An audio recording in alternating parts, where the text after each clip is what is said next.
Welcome back, guys. We have, I was going to call you Bake, Blake. Cake Blomden here. Cake Blomden. We're here with Blake. And what'd you do today, Blake? I got third place at the locals with Magical Musketeer. You were second, didn't you? I got second with Magical. That's probably the best news ever. Great profile. Great profile to start. Wow. Second place. Yep. Magical Musketeer. So this is more of a rogue deck. I guess. All team vacations floating. It's not the spiciest magical deck, but let's get into it anyway. We'll get into the profile. Alright, so staples, 3 Casper. If you're not running 3, then you should run 3. They all have the effect of when you get a activate a spell or trap, either side of the field is in the same column as they are, they get effects. So on a new chain, this guy in particular will search for any Magical Musketeer, any Magical Musket card besides the card that was activated. So you can search himself, you can search any of the spell or trap or any of the monsters, as long as it wasn't already activated.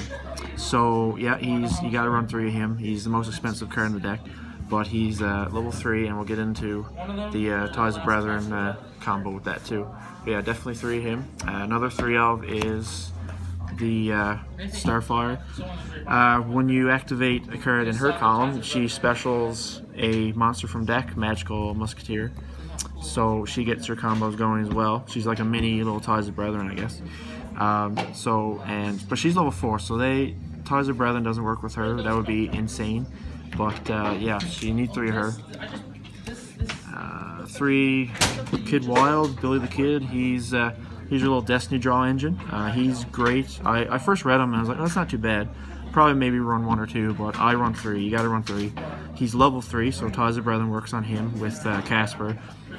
He kind of unbricks your hand really well.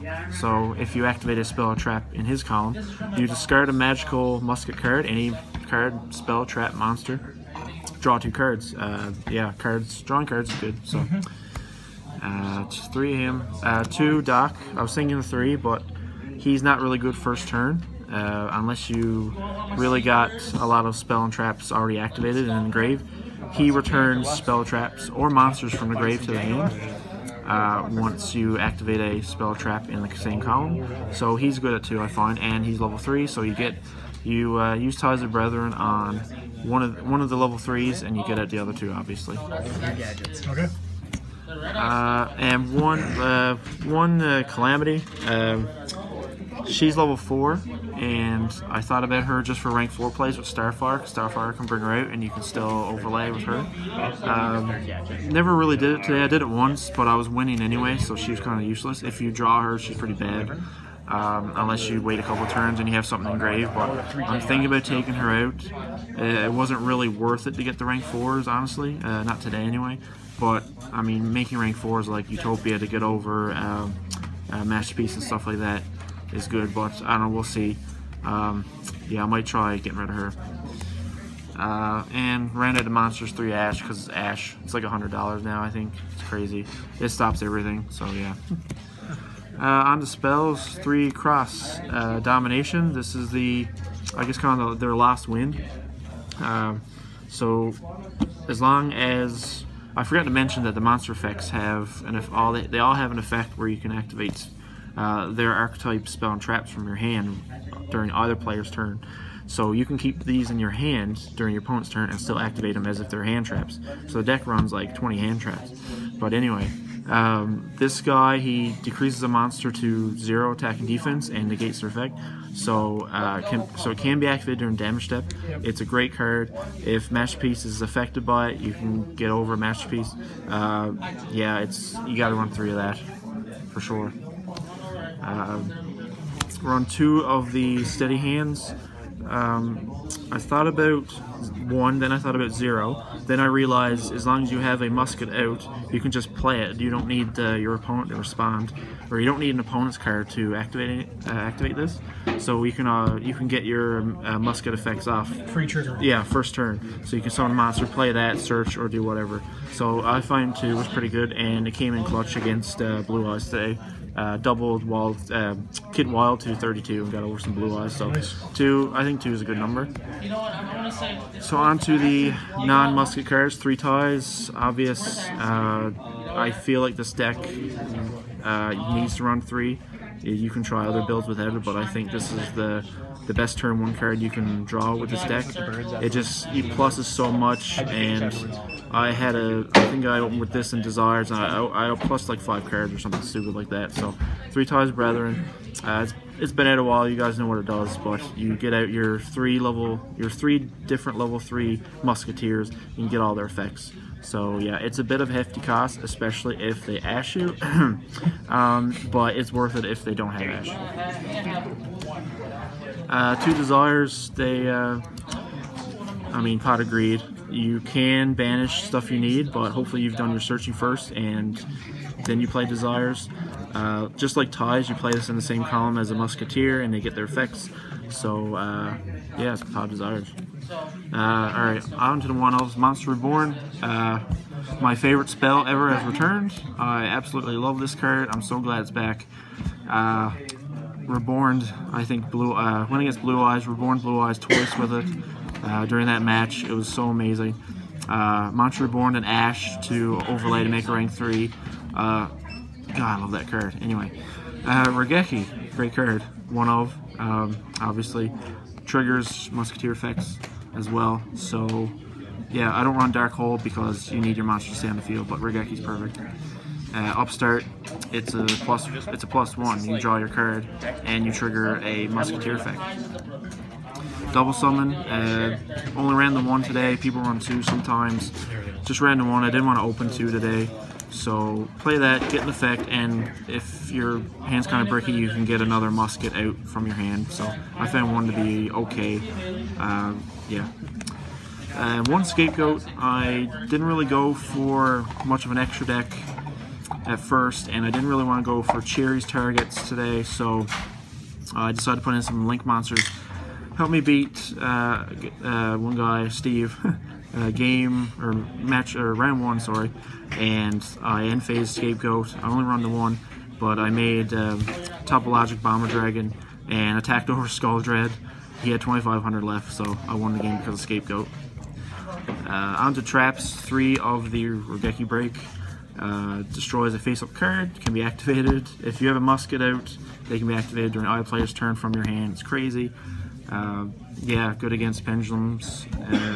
Disrupt their plays. Yeah, perfect card. I ran 3 of this one. This is the last stand. Thinking about 2, I found it dead in my hand a couple times, but it's always nice to have in case you get striked or warning after you've triggered a musket effect. So I'm keeping it at 3 for now. Again, pendulums are popular, so that will negate a pendulum and sends it to the graveyard. So that's really good. Yeah, 3 of that for now. One of the continuous trap Fiendish Deal. You only need 1. As long as you have your A musket out, you can activate it whenever you want. No requirements other than that, so you can trigger effects, and it's great to chain to Regeki from your hand, and it just pretty much negates Regeki. Yeah, great card. And the new Solemn Brigade with the Return of Judgment. Yeah, 1 of each. That's all I could fit in. I wanted to try 1 of each variety. I wanted to try out Solemn Judgment. I don't think I actually played it today. Warning, I played a lot. I may have striked once or twice. This is all I could fit in. I wanted to keep it at 40 cards. This deck pays a lot of life anyway, so I couldn't run like 5. I couldn't run these 2 and 3 strike. It was just too much life to pay. So I went with that and seemed to work out pretty well. I didn't use your extra deck, but you can quickly go through it. Oh, for sure. Well, I did. I made him a couple times. Okay, Grand Pulse, yeah. Picked some spell traps off.